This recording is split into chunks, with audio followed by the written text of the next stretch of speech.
very much.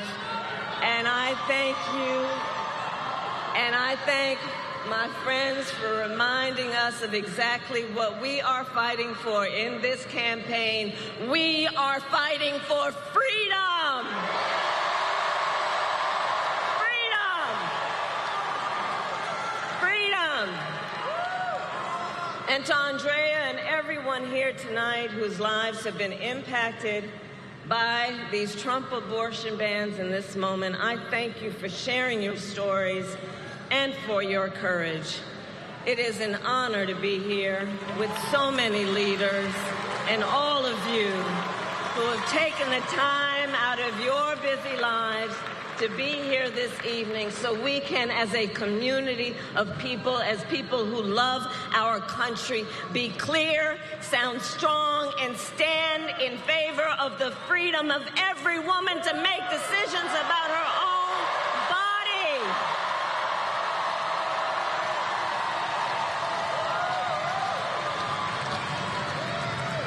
I also want to thank the members of Congress who are here, including Colin Allred.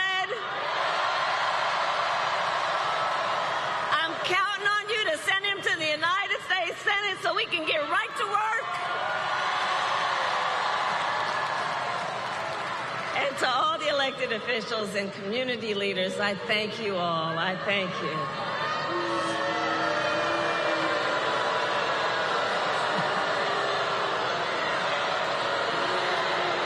See you later.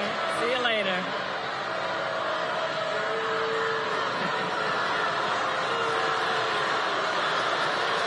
It's okay.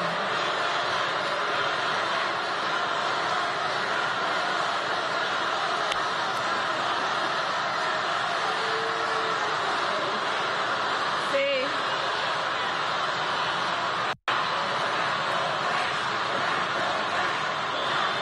We're not going back.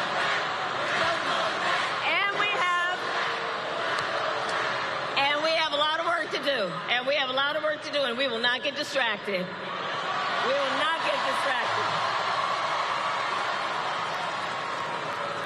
So listen, Texas, we have 11 days left in one of the most consequential elections of our lifetime.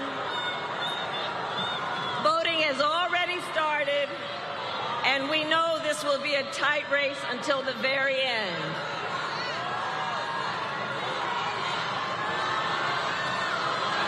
Okay. So here's the thing.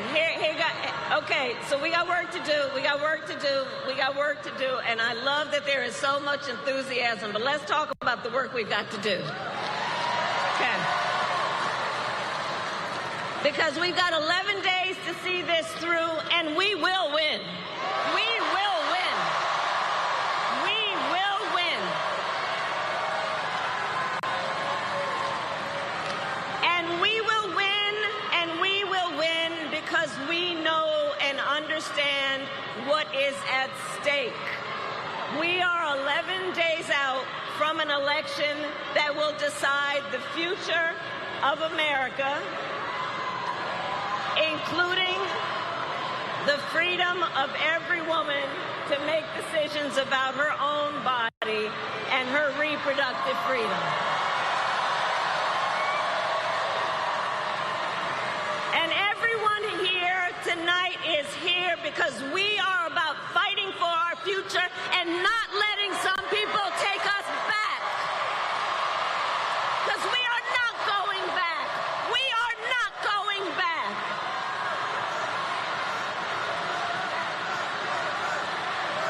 We are not going back.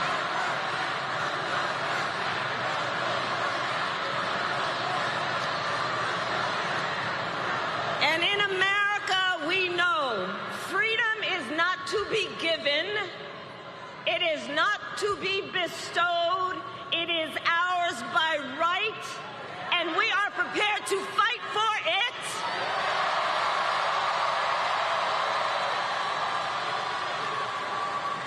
Because we understand the stakes, and moving forward, we understand that what we must do, Texas, is right here. You who are ground zero in the fight for reproductive freedom.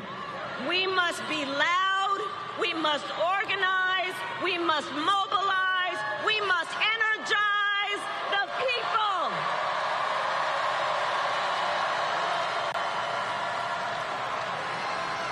Because you all know, Texas is home to one of the most restrictive abortion bans in our country.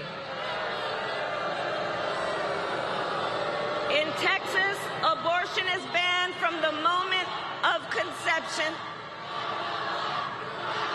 You know what? Just send them to that small rally down the street. It'll be fine. Some people don't have a great sense of direction, but that's okay. We'll show them the way. We'll show them the way.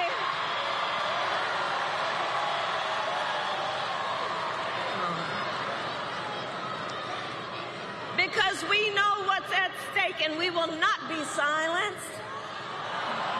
We know what's happening here in Texas. Doctors and nurses could go to prison for life simply for providing reproductive care. Think about that. Life in prison for health care providers for doing what they think is in their patients' best interests. You know what? The beauty of our campaign is we're fighting for democracy.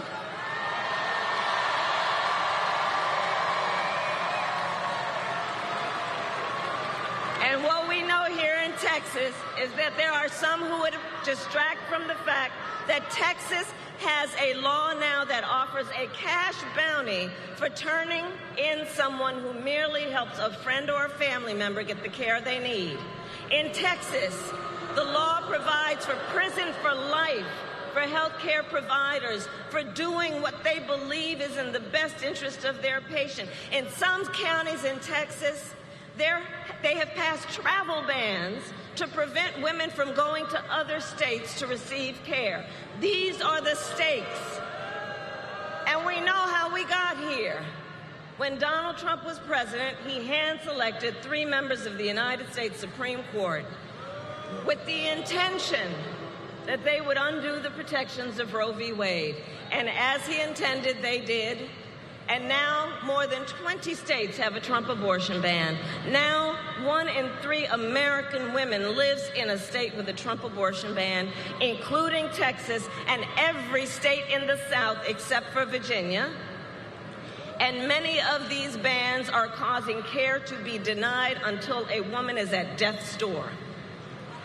Many have no exceptions even for rape and incest, which is immoral. And let us agree, one does not have to abandon their faith or deeply held beliefs to agree the government should not be telling her what to do with her body. Not the government. If she chooses, she will talk with her priest, her pastor, her rabbi, her imam, but not the government and some people up in the state legislature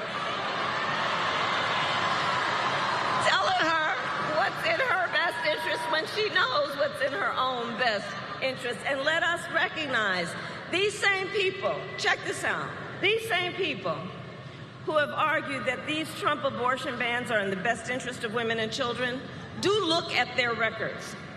They tend to be in states with the highest rate of maternal mortality in the country. For decades, these extremist leaders who have neglected prenatal care, maternity care, and postpartum care, and who now, after continuously failing to support women and children, claim to care about women and children. Well, I have a question for them. Where you been? Where you been? Where you been when it comes to prioritizing care for women and children? Where have you been when it comes to helping pregnant women and new mothers? Where have you been when it comes to affordable child care?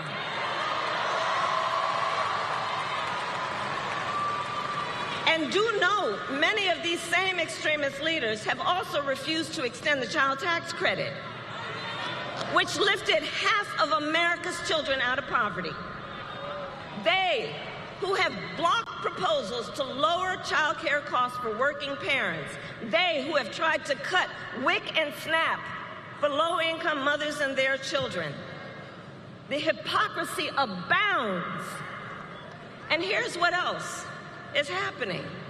These bans are driving doctors out of states like Texas, Idaho, Georgia, and North Carolina, leaving women who are already living in maternity care deserts, meaning there is no maternity care anywhere near them, leaving them with even fewer options. And since Trump abortion bans, fewer medical students are choosing to specialize in women's health. Over these past 2 years, the impact of Trump abortion bans has been devastating. We see the horrific reality that women and families face every single day, and the stories are vivid, they are difficult to hear, they are difficult to tell. For example, here in Texas, can we roll the tape? For 4 years, they were trying to get Roe v. Wade terminated, and I did it. As someone who watched his wife almost bleed to death because of conservative implemented laws, I had to fight and beg to get care that I needed. Because I wasn't permitted to have an abortion, I nearly died on their watch. If I had not been able to go out of state to get an abortion in Colorado, my happy, healthy son, Henry, would not be here today. They took 2 liters of infected fluid from my abdomen, and the infection was so severe that I almost died. I was to stay pregnant and deliver a baby that would suffocate in my arms. On the Roe v. Wade, I did a great thing.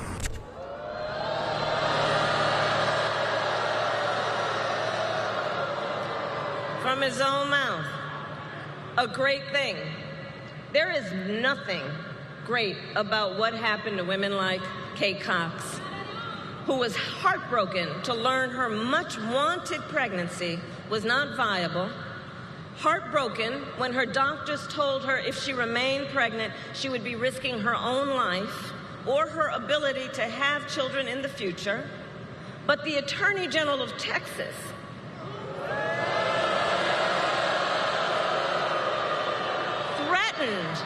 threatened if Kate's doctors helped terminate her pregnancy, they would be criminally prosecuted. So Kate was forced to flee the state to get the care she needed. In Louisiana, Caitlin Joshua was turned away from not 1, but 2 emergency rooms while miscarrying. She was bleeding. She was in pain. But because of a Trump abortion ban, doctors would not treat her. Because if they did, they would have faced 15 years in prison. And so Caitlin had to go home where she went through the pain of a miscarriage for more than a month, and trying the whole time to hide her pain from her 4-year-old daughter. We know that women have died because of Trump abortion bans. Here today is Shanette Williams, the mother of Amber Nicole Thurman, a vibrant, we must speak her name, Amber Nicole Thurman. I promised her mother I would speak her name. A vibrant 28-year-old mother of a 6-year-old son who died a preventable death because of Georgia's abortion ban. Now, Shanette and her family are courageously sharing Amber's story to make sure we all remember her as more than a statistic, so that we remember Amber was a daughter, a sister, a mother, and that she was loved, and that she should be alive today.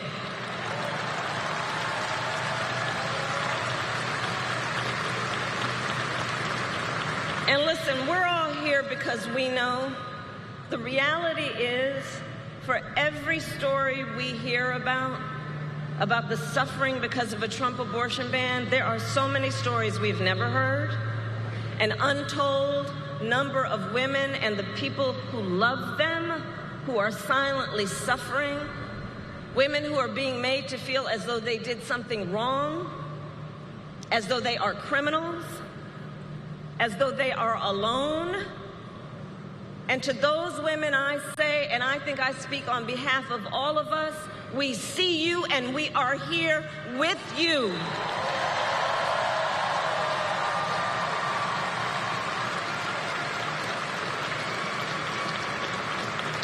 Texas, what is happening across this state and our country is a healthcare crisis. And Donald Trump is the architect of it. He brags about overturning Roe v. Wade. In his own words, quote, "I did it and I'm proud to have done it." That's what he says. And one has to ask, proud that women are dying? Proud that doctors and nurses could be thrown in prison for life for administering life-saving care? Proud that young women in America today have fewer rights than their mothers and grandmothers? How dare he? Donald Trump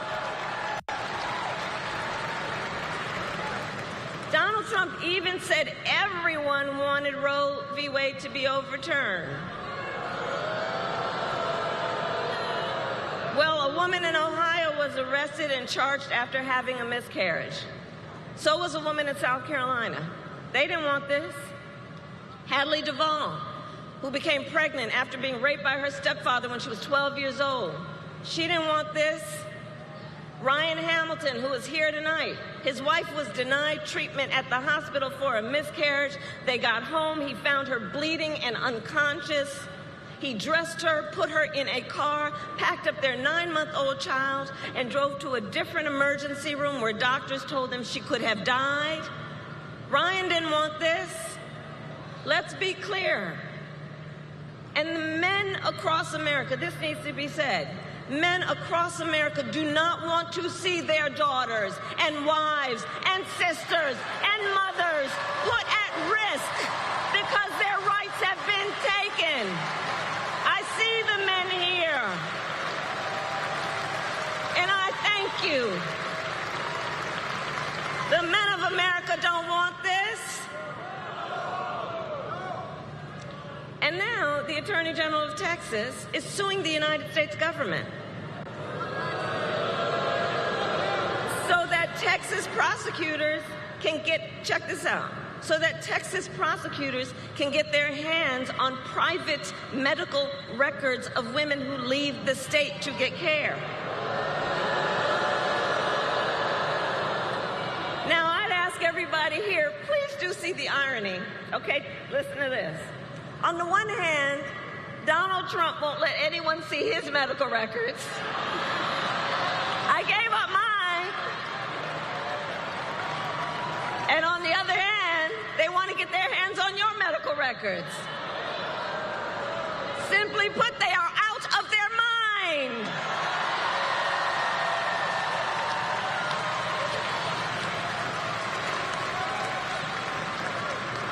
In just 4 years as president, Donald Trump was able to erase half a century of hard-fought progress for women. And now he wants to go even further. He will force all 50 states to track and report on women's miscarriages and abortions, and go after access to contraception and IVF treatment. It's right there in his Project 2025. Google it. And let us be clear, if Donald Trump wins again, he will ban abortion nationwide.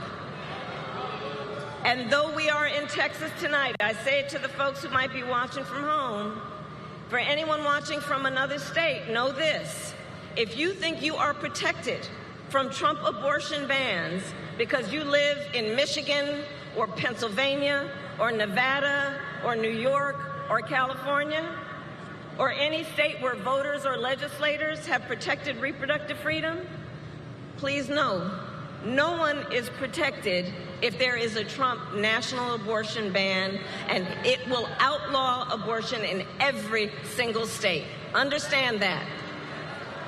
And he can do it with or without an act of Congress. All that to say, elections matter. Elections matter.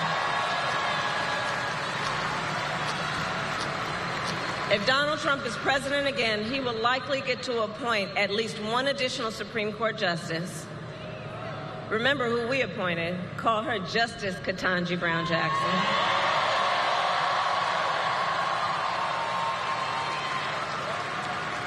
But if he were reelected, he'd probably get to appoint one, if not two, members to the United States Supreme Court, at which point Donald Trump will have packed the court with 5 out of 9 justices on that court who will sit, but think about that, who will sit for lifetime appointments, shaping your lives and the lives of generations to come. And that is among the many critical contrasts in this election. Look, Donald Trump doesn't trust women, but I do. We trust women, and we understand what's at stake.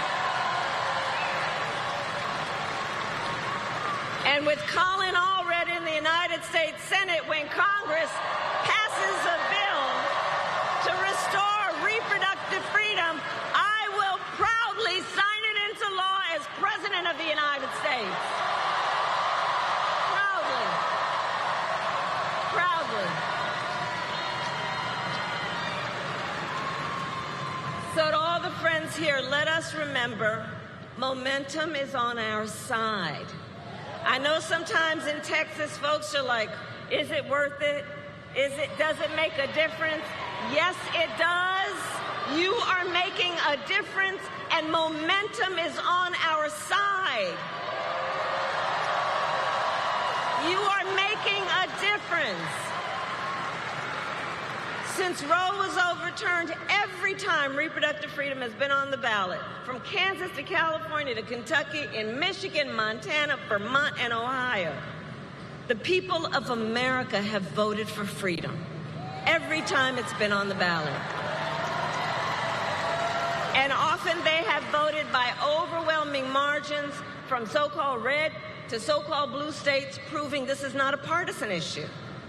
Because Americans from all backgrounds and beliefs understand the decision of whether, when, and how to build a family is one of the most consequential decisions anyone can make.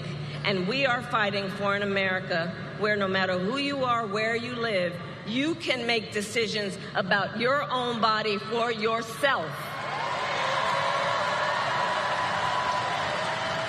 So moving forward, all of this is to say, reproductive freedom is on the ballot in this presidential election. And in 10 states around the country, including Arizona, Florida, and Nevada. And with the work of everyone here, freedom will win. Freedom will win.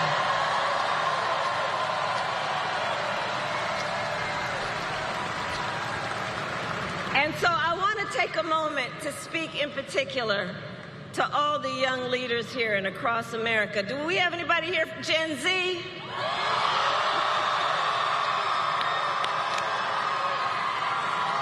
you at?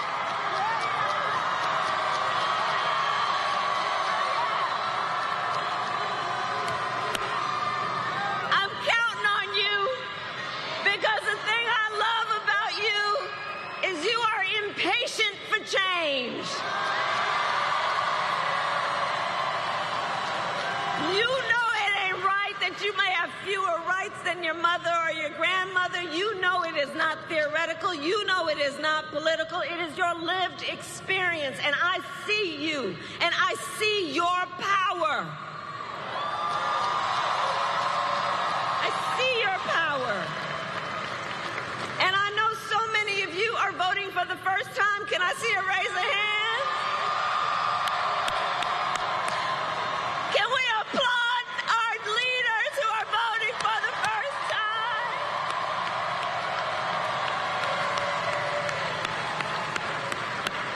All right, we heard it for our young leaders. That's right.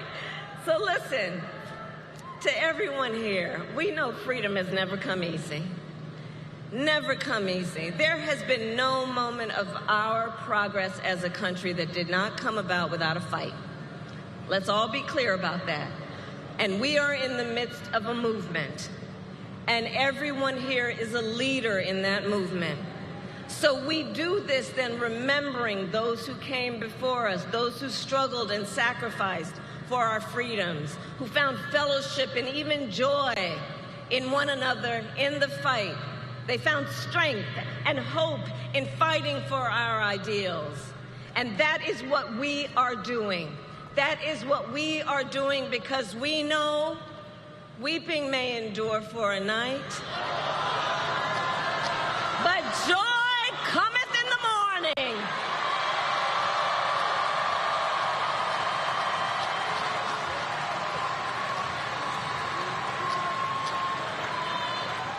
So Texas, election day is in 11 days. Early voting has already begun. So now it is time to start making your plan. Go to iwillvote.com to get all the information you need. And it is not only the presidency that is on the ballot. There are many important races, including Colin Aldred running for Senate, who we must note his opponent supported a national abortion ban 6 times. An opponent who said he does not support exceptions even for victims of rape and incest. So let's remember, Texas, your vote is your voice, and your voice is your power.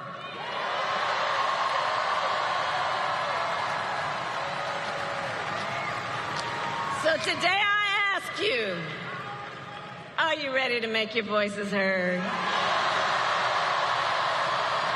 Do we trust women? Do we believe in reproductive freedom? Do we believe in the promise of America? And are we ready to fight